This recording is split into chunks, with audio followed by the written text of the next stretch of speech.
आज आप पीलीभीत पहुंचे हैं, यूजीसी का विरोध कर रहे हैं, क्या मांगे हैं आपकी? और दिल्ली भी कूच करने वाले हैं, किस तरीके से क्या रूपरेखा रहेगी? नहीं, पीलीभीत में हमारे भाई जो है नितिन पाठक जी उन्होंने इनवाइट किया था। हम एक्चुअली पूजा करने निकले थे, तो यहाँ पे भी मंदिर हम आज आएंगे भी, तो एक यहाँ पे हैं। और इससे बरेली में जो परशुराम धाम है, वहाँ परशुराम जी जो हमारे महाराज हैं, भी मैं थोड़ा सा वहाँ अर्चना करूँगा। कल मैं गया था, तो कल मेरी शंकराचार्य जी से भेंट हुई थी, श्री विद्यापीठ जो है वहाँ पर भेंट हुई थी। उसी के बाद प्रयागराज जाकर यहाँ पर एक तरीके से आशीर्वाद लेने आया हूँ, स्थानीय जो भी हमारे देवी देवता है। सर, SC ST एक्ट को लेकर आप विरोध कर रहे हैं, तो इसको लेकर क्या कार्यक्रम है? देखिए, SC ST एक्ट जो है बहुत ही ड्रैकोनियन एक्ट है, काला कानून है, जो कि बिना किसी बिना किसी सोच के कि समाज पे उसका क्या असर पड़ेगा। 15% लोगों ने समाज के 85% लोगों को उत्पीड़ित कर रखा, प्रताड़ित कर रखा है।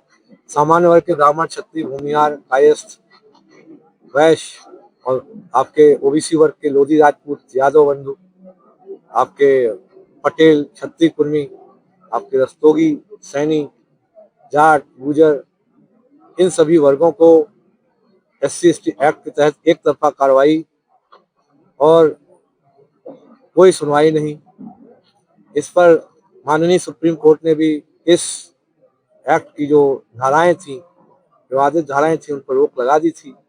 लेकिन केंद्र सरकार ने जो 15% का ध्यान रखा, लेकिन 85% जनता को नरक में डाल दिया।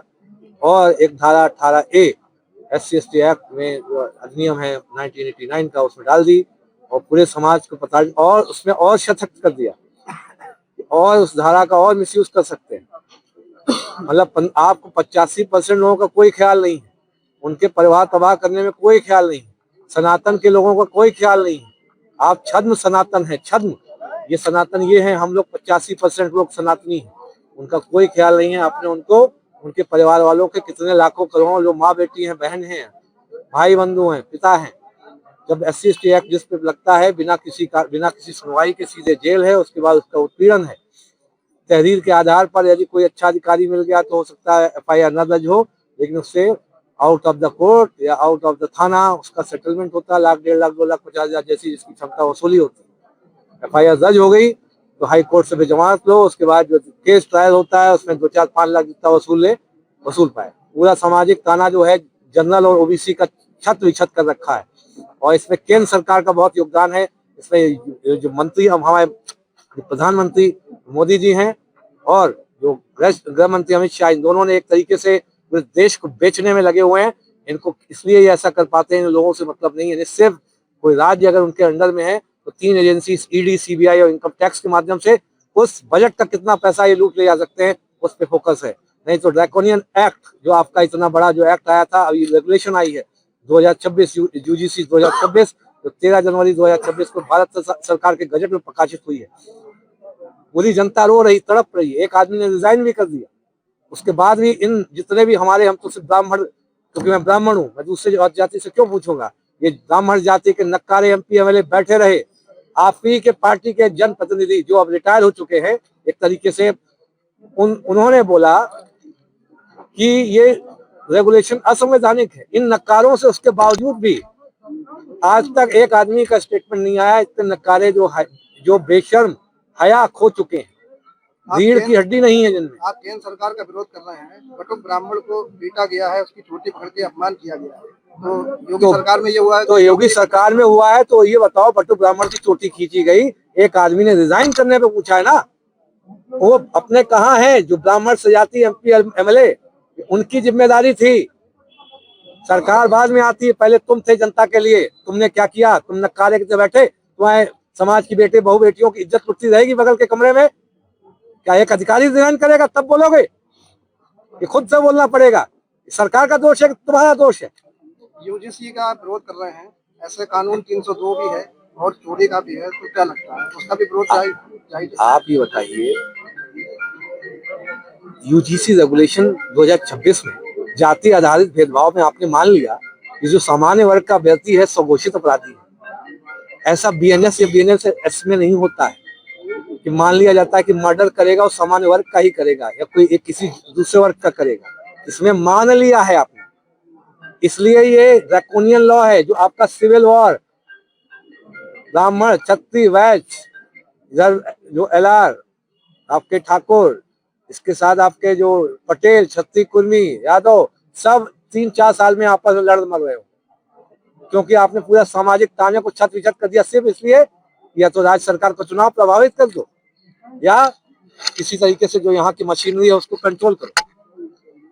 सर आपने पद से इस्तीफा दे दिया है, आगे का क्या निर्णय रहेगा? आगे का जो सबसे पहला जो है 7 तारीख को मैंने अल्टीमेटम दिया है कि 6 तारीख तक जो ये पार्लियामेंट्री सेशन बुलाएं। जो अभी आपका जनाधार खत्म हो चुका है, आपके पूरे देश में प्रदर्शन हुए हैं जिसमें जो हमारे प्रधानमंत्री जो ये मोदी जी और गृह मंत्री अमित शाह जी के पुतले कटआउट, जूते की माला पहना के, चप्पलों से मारते हुए, आग लगाते हुए पूरे आपने देखे होंगे वीडियो प्रदर्शन हुए हैं। ये आपको बताता है कि समाज का जो कोर, भारत की आत्मा पे आपने जो यूजीसी रेगुलेशन 2026 के माध्यम से हमला किया है, आपका जनाधार खत्म हो चुका है। अब आज की डेट में आप चुनाव लड़ेंगे, 0 सीट आपको मिलेंगी। अब आपके पास एक ही इच्छा है, जो इससे भी गंदा कानून, यूजीसी रेगुलेशन से भी गंदा कानून है, SC/ST एक्ट। आपको 85% लोगों की इच्छाओं का सम्मान करते हुए, जिन पे जो फर्जी SC/ST एक्ट लगाते हैं, 95% जो है फर्जी SC/ST एक्ट लगता है, आप उनकी भावनाओं को सम्मान करते हुए 7 तारीख तक SC/ST एक्ट को रिपील कर ले, नहीं तो देशव्यापी प्रदर्शन होगा। आप जो है एक तरीके से जो जिस तरीके से आप काम कर रहे हैं, आप दोनों को जल्द ही गुजरात जाना पड़ेगा। बाकी विदेश में तो ये आप देख ही रहो, एप्स्टाइन फाइल खुली है, क्या क्या ये करके आते हैं, इन्हीं लोगों से पूछिए आप। सुना जा रहा है आप पॉलिटिक्स में आ रहे हैं और 2027 में चुनाव भी राजनीति का पहले मतलब ये पहले अपने नेताओं को हम समझा दें, उसके बाद हम जब विचार करें। पहले हम जनप्रतिनिधि होने का मतलब उनको समझाना है। अगर कोई पार्टी टिकट देती हो तो पार्टी, अरे अभी तो अब चल तो रहा है, वो चलाओ ना खूब। माता प्रसाद पांडे जी ने हमें कॉल किया, चलाओ भैया, तो सामने बोल रहे हैं, लेकिन दूसरे ने नहीं कॉल किया, क्योंकि अभी जो है आका का कॉल नहीं आया। कौन सी पार्टी का समर्थन करें? मैंने कहा पहले मैं इन नेताओं को जनप्रतिनिधि पहले बताऊं तो कैसे होता है, पहले यहाँ पे आए, यहाँ आने से डरे। जैसे अभी अखबारों को बोला गया, आप इनको मत दिखाना, पोल खोले पड़े हैं, क्योंकि अंदर का आदमी सही बता रहा है इनकी कहाँ प्रॉपर्टी है। जैसे हमारे एक माननीय जनप्रतिनिधि है दिनेश शर्मा जी, उन्होंने किसी ने रिपोर्टर ने पूछ लिया, अलंकार ज्योति जी ने रिजाइन कर दिया, क्या कहना है? कहते हैं चुनावी कीड़ा काटा इस आदमी को, अकूत संपत्ति अर्ज कर ली है।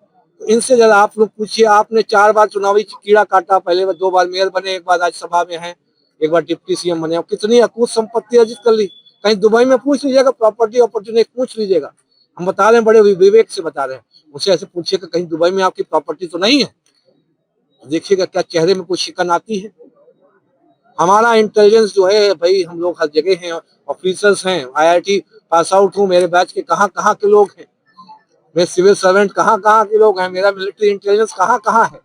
आप कहाँ जाओगे? अरे एक क्या कौन सा है, गुलिस्तान को तबाह करने के लिए एक ही उल्लू काफी, वीराने गुलिस्तान करने को एक ही उल्लू काफी। अंजाम गुलिस्तान क्या होगा जब हर शाख में उल्लू बैठा है? यहाँ हमारे जैसे उल्लू हर शाख में बैठे।